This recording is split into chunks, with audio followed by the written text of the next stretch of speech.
Hello, hello. My name is Kim Addis. I am the president and founder of Frame of Mind Coaching and the co-founder of the Journal That Talks Back.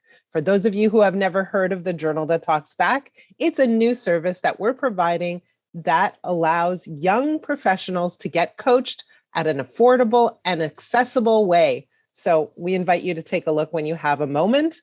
Today, I want to introduce to you our guest. I'm very excited to invite our guest to the call. His name is Daniel Koffler, and he comes to us from New York, Brooklyn. Am I right that Daniel is Brooklyn? And he is the CEO of a company called New Frontiers Executive Function Coaching. Daniel, welcome. Thank you so much for having me, Kim.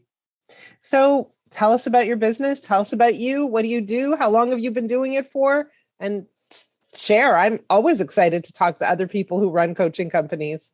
And I spend most of my time talking about what we do. So I'm excited to have this opportunity to do so here for you and your audience. So we at a basic level, we provide executive functioning coaching, which speaks to time management, organizational skills, processing, sequencing information, kind of like frontal lobe activities, which frankly, I'm not familiar with any station in life, in society, that does not require an adherence to these skills, but we don't do a whole lot to teach these skills. We kind of expect people to just absorb them through osmosis or through life experiences, which is not 100% incorrect. I mean, that is how many of us learn, but it's also at times a gratuitously painful way to learn for some, and for others, it is not a practical way. It's not a way you actually won't develop the skills, the foundations to be successful, independent in life.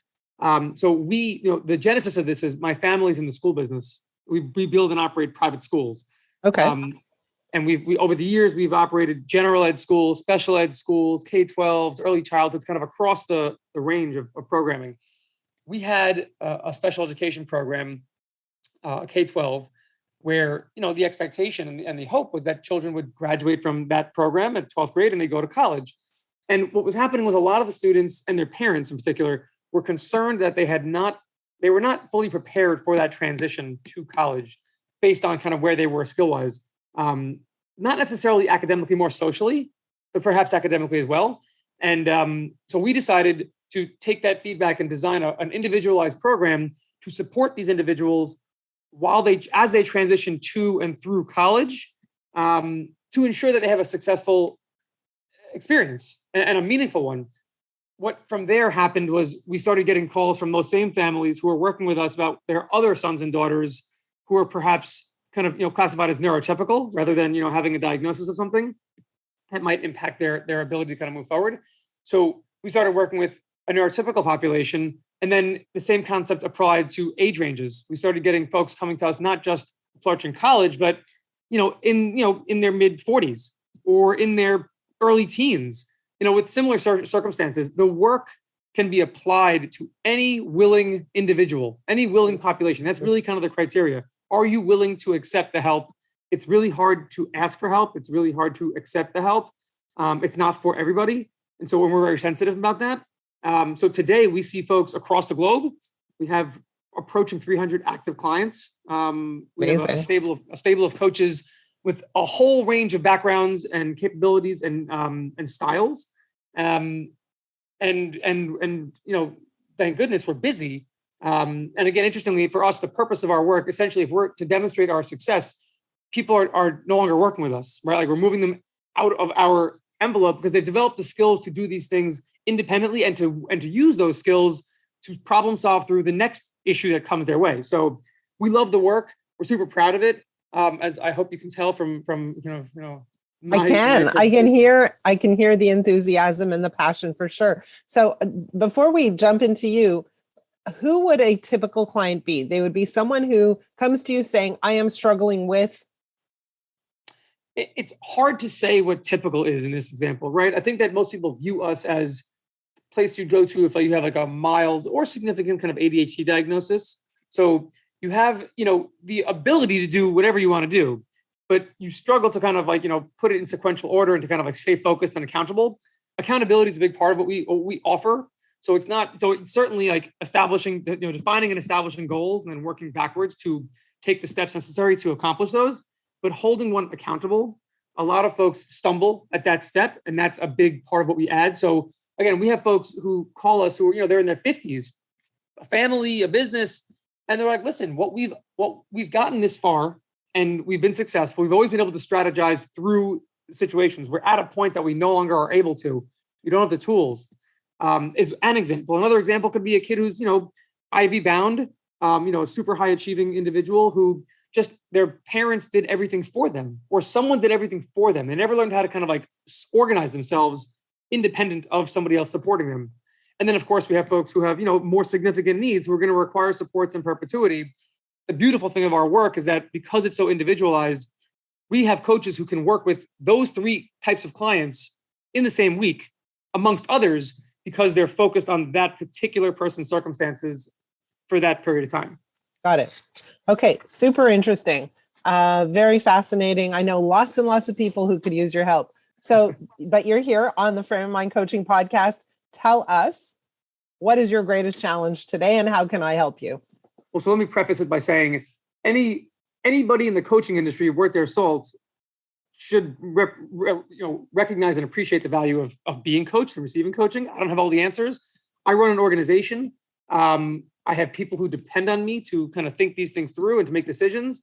And one of the issues that has been really kind of a thorn in my side, not because it's not important, but because I just don't have the answer to it, the right answer. And we've been working on this hard and we'll continue to work on it. I'm hoping that your input can help influence this decision. It's related to compensation and evaluations. So we have a team, the wonderful thing about one of the wonderful things about my team is that people who are doing this work are put on this earth to help people. Yep. So it's not a money thing. And you hear about the Great Resignation and people are changing jobs all the time. And it's a very current conversation. And my particular view is that people are, not feeling inspired at work. We don't have that problem at my business. Thank goodness. People have come into work and they want to do the right thing every day. And it's incredible.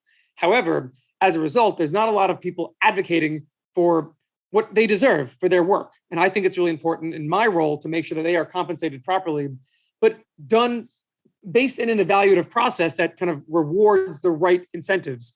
So are you talking about, let me just understand. Yeah. Are you talking about how do I compensate and reward my coaches for their amazing work? Yeah. Yes. Within the context of like how the business is performing and do it in a very transparent way, right? I guess really important. Let me ask you a question. And it's very interesting for me because I have a team of coaches and it's a question we think about, but we have an approach to it, right? So do you have different compensation levels for the different coaches? We do. And they have their own KPIs. And what are they based on? The different levels of compensation? So there's two different tiers of team member. We have, full-time and part-time. Okay. Part-time is pretty straightforward. Part-time is kind of, they are paid an hourly rate for the work they do. They submit their hours and, kind of off they go. The full-time staff is kind of more where we're focusing, for this conversation in my mind, because they have a wider range of activities. Some of them are revenue generating. Some of them are supporting the activities that generate revenue. So they're not necessarily directly. And it's those kind of areas can become grayer for us. And I want to make sure that we're doing things that are going to be sustainable. Yeah. Right. I want people to feel like totally great about how they're being compensated and rewarded, but I don't want to do anything that's going to set a precedent that we can't maintain in the future. And that's kind of where we get stuck. We are on the upward trend. Yeah. We've been trending upwards for a while now, which gives me the confidence to do this properly. But again, the sky could fall, the bottom could fall out at any moment. And that's, my responsibility is to be optimistic, but also, realistic about, what that could look like. So that's where I kind of go back and forth about it. And I know that there's a system. There are many systems out there and processes. We've looked at a bunch. We want to take something that works and kind of, add our own twist to it. So we need something that works first to kind of add the twist. Yeah. So, in your case, what I would do is I would look at the various inputs that you're receiving from your coaches. So what are the actions they are taking in order to make a contribution, whether it's keeping a client or bringing in a referral or building a great relationship with someone, et cetera. But exactly what are they doing right? The actions that they are taking in order to make that valuable contribution. And I would start with a little bit of analysis to say, how are we rewarding this behavior? So in my company, we have our coaches are all paid the same because they all deliver an amazing and very high level of coaching, right? So we guarantee a certain quality of coaching, and that goes across the board. So we don't have tiers in our pricing, nor do we have tiers in the way we compensate our coaches. But we do have a variable cost that we add, or a variable payment that we give to our coaches when they make that contribution. So it's not it's not a fee we pay them regardless. It's a fee contingent on certain outcomes, on certain behaviors. So for example, if they bring in a referral, they get compensated for that referral. And we have that across the board. So for me, it's what are the rules that every single coach understands?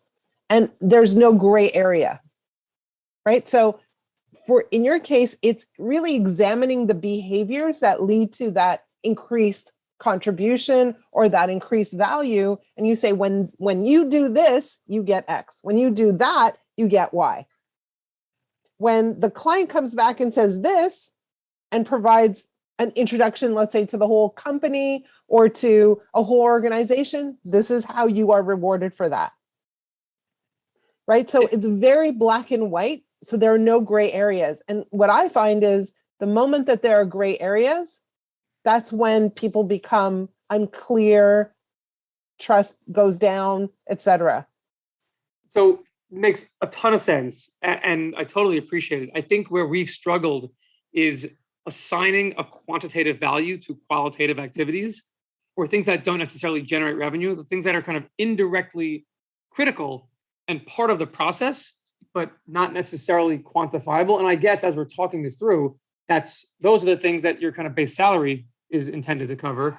It's those additional things that go above and beyond the pale, or that kind of like help us, hit reach goals that would be additionally compensated. They are the things that are quantifiable. Right. Those are the things that we want to compensate. Right. So, we also teach our coaches in terms of like, what are the opportunities you can invite your clients to? Right. So for example, in our case, we have a certification process where we teach leaders how to coach. And that's an incredible opportunity. The experience is phenomenal. And so all the coaches know that this is something that they can invite their clients to if it's appropriate. And so when they do that and the client comes in, they get, they understand that this is part of their compensation. Right. But so, right, our job is to inform the coaches, what are the opportunities you can invite your clients to? Here's what's available to you. And again, it has to be appropriate, right? We don't want to push something that's not a fit. Do you put this stuff in writing? Like, how do you communicate it?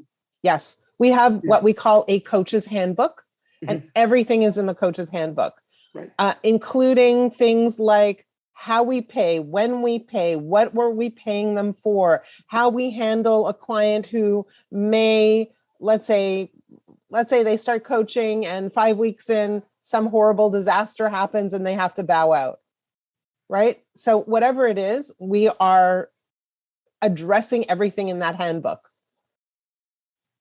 So right, that way there's no misunderstanding when 6 months later we said, well, you said this, I thought that. It's written clearly in English or whatever language. It's all in the handbook. Right. Exactly. Right. Under this condition, you get paid this. Under that condition, you get paid that. And we are so to the book, to the letter, that our coaches never, ever, ever wonder about where we're coming from or what our integrity is.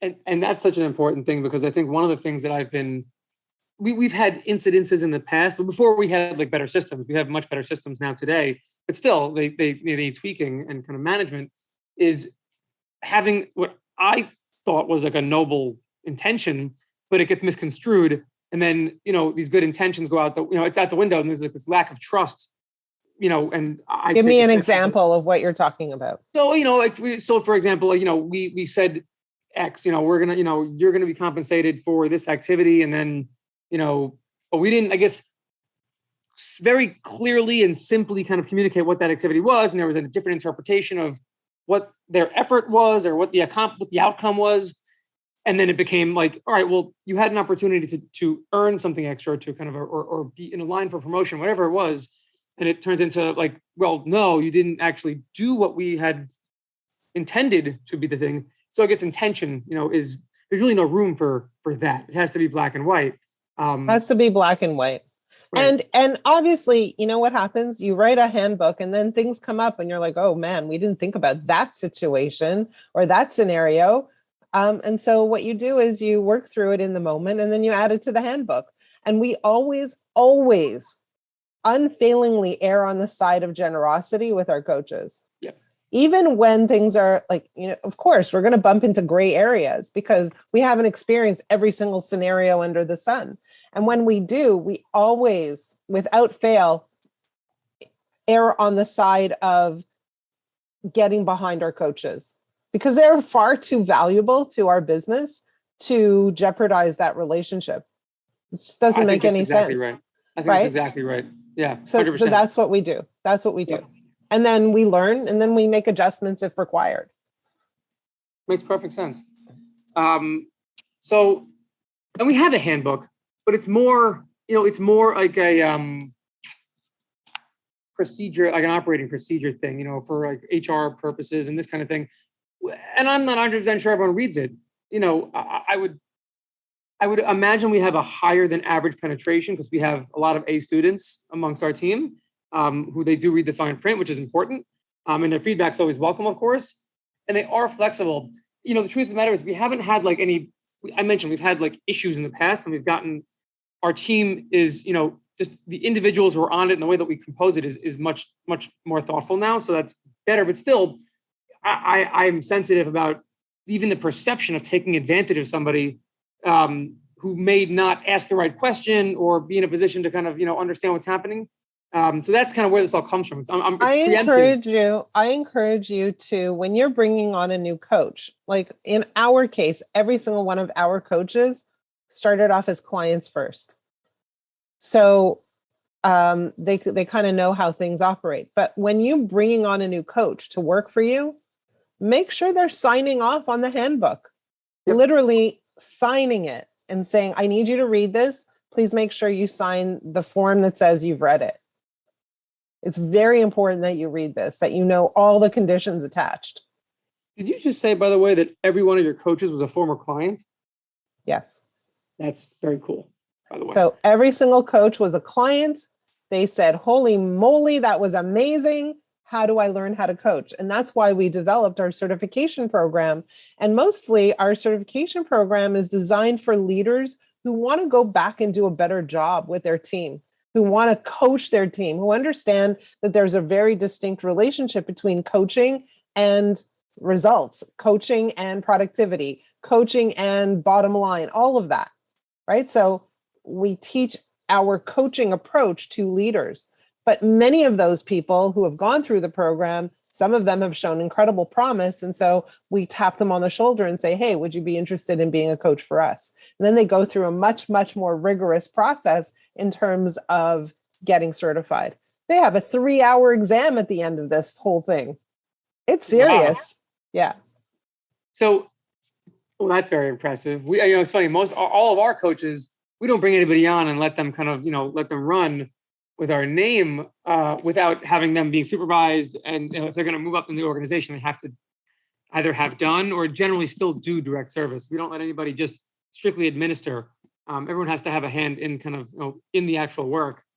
But your approach is very admirable. That's excellent. Yeah, for me, what's very important is for me to be able to look in the eyes of a client and say, I know that the experience you will have will be extraordinary. Because our coaches are extremely prepared and they're amazing from top to bottom.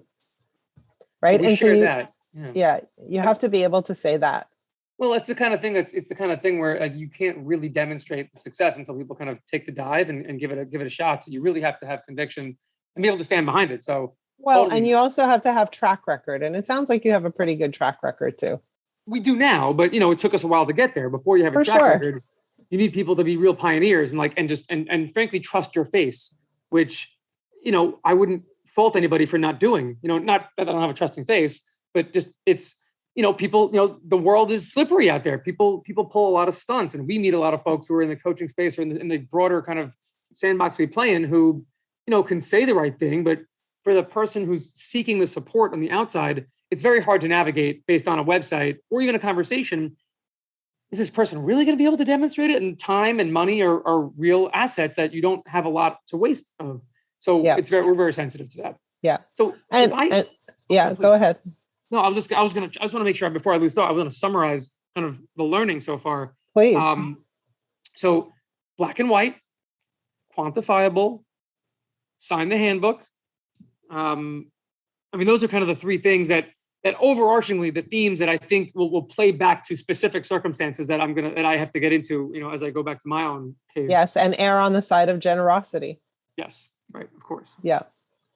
Those are some of the things. And also, get some of your coaches that you've been working with for a long time to read through the handbook before it's, a complete book and say, do you have any feedback? Is everything clear? Is there anything that needs to be discussed or clarified? Because it's always easy to put out a handbook that you think is clear, but you want to make sure everybody receives it the same way as it's intended. So check with some of your key coaches and see what they think and ask for their feedback. Well, especially the end user, right? If I think it makes sense, that's just fine and dandy. But it's the people who are supposed to be on the receiving end of this who need to make sure. So that's a fabulous idea.